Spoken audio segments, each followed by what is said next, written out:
Dans la principauté de Monaco, ce n'est plus un secret pour personne, mais la princesse Charlène de Monaco et sa belle-sœur Caroline de Monaco ne se tolèrent plus. En effet, ce n'est pas une nouvelle que la princesse Charlène de Monaco et l'aînée des Grimaldi, Caroline de Monaco, se détestent profondément depuis des années. Les membres de la famille princière de Monaco n'ont pas réussi à établir une relation typiquement amicale entre elles et tout indique que la situation empire à chaque instant. L'épouse du prince Albert de Monaco, à savoir la princesse Charlène de Monaco, fait partie de la famille princière de Monaco depuis 2011 à la suite de son magnifique mariage avec le souverain Albert II. Cependant, ses belles-sœurs, à savoir Caroline de Monaco et Stéphanie de Monaco, n'ont vraiment jamais été entièrement gentilles avec elle, tout comme on le sait tous d'ailleurs.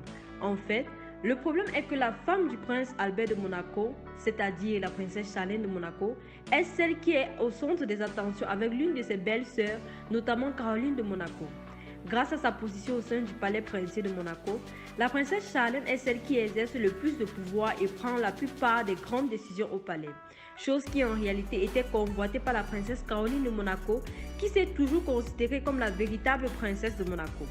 Pour rappel, les problèmes entre Charlène de Monaco et Caroline de Monaco ont commencé à augmenter lorsque la femme du prince Albert de Monaco était absente pendant une longue période de ses responsabilités en tant que première dame au palais. Cela a permis à Caroline de Monaco de gagner du terrain jusqu'à ce qu'elle soit considérée par de nombreux monégasques comme étant la première dame du palais de Monaco. Ceci au vu de son soutien qu'elle apportait à son frère dans ses différentes fonctions. De plus, elle s'était très bien rapprochée des jumeaux Jacques et Gabriella et était devenue comme une seconde mère pour eux, nouant ainsi des liens très étroits avec les jumeaux princiers. Mais, après un long moment, la princesse Charlène de Monaco s'est remise de ses problèmes de santé et est revenue prendre son poste en étant plus forte que jamais. Ainsi, le coup de maître de la princesse Charlène de Monaco a été de s'entourer de personnes de confiance qui ont su lui apporter leur grand soutien dans les reprises de ses fonctions.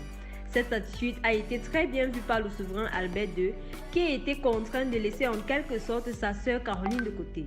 Cependant, la princesse Caroline de Monaco est tombée en dessous de Charlène de Monaco et s'est vue relayée au second plan, ce qui a déclenché une fois de plus son mécontentement. Désormais, la princesse Caroline de Monaco occupe la position de numéro 3 au palais, tandis que la princesse Charlène de Monaco prend les décisions les plus importantes et occupe la position la plus haute. Tout compte fait, comme on l'a appris, la tension entre la princesse Charlène de Monaco et Caroline de Monaco est à son comble, car cette dernière pourrait être contrainte par sa belle-sœur d'assister au couronnement du roi Charles III, avec qui, par le passé, elle aurait eu une liaison. Dès lors, pensez-vous qu'à cause des rapports tendus entre les deux princesses, l'une pourrait manquer à ce rendez-vous du 6 mai à cause de la présence de l'autre?